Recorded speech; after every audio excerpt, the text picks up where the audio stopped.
ছোটবেলা থেকে শুনে আসছি ছোট সাপের বিষ বেশি। আমার ক্ষেত্রে তা একেবারে হাড়ে হাড়ে প্রযোজ্য হলো। কেন বলি জানো? আমার বড় মেয়ে মেঝো মেয়েকে পালতে আমার যতটা না কষ্ট হয়েছে, আমার ছোট মেয়েকে পালতে না আমি একেবারে জানে শেষ হয়ে যায়। ওদের বেলায় না আমি ওদেরকে যেখানেই নিয়ে যাইতাম সবাই না এত লক্ষ্মী আর শান্ত বাচ্চা বলতো।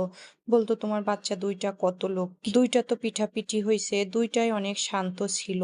আমার শাশুড়ি বলতো কি, তুমি তো অনেক সুন্দর করে বাচ্চা পালতে পারো, এর জন্যই তোমার বাচ্চারা শান্ত আর লক্ষ্মী হয়। এরপরও তোমার যতগুলি বাচ্চা হবে সবগুলি শান্ত হবে, লক্ষ্মী হবে। কিন্তু ভিডিওটা দেখলেই তোমরা বুঝতে পারবা যে সব কিছু মিথ্যা প্রমাণিত হয়েছে। কারণ আমার ছোট মেয়েটা না খুব বেশি বিরক্ত করে, বিশেষ করে প্রচুর কান্নাকাটি করে। আর আমি না আগে থেকেই বাচ্চাদের কান্নাকাটি সহ্যই করতে পারতাম না, আমার মাথার মধ্যে খুব খারাপ লাগে। যেসব বাচ্চারা অনেক বেশি বিরক্ত করতো তাদেরকে দেখে আমিও না বিরক্ত হই। আর আজকে আমার ঘরে আমার বাচ্চাই এত বেশি বিরক্ত করে, আমার সবচেয়ে বেশি খারাপ লাগে হলো অকারণে কান্না করে।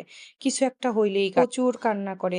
এর জন্য আমি কাজ কামগুলি ঠিক মতো করতে পারি না। ওই জন্যই হচ্ছে আমি কাজ করব বলে আমার হাজবেন্ড হচ্ছে মনাকে নিয়ে, মেজো মেয়ে আর হাজবেন্ড মিলে মনাকে নিয়ে খেলা করতেছিল, এর মধ্যে আমি একটু কাজ করে নিছি।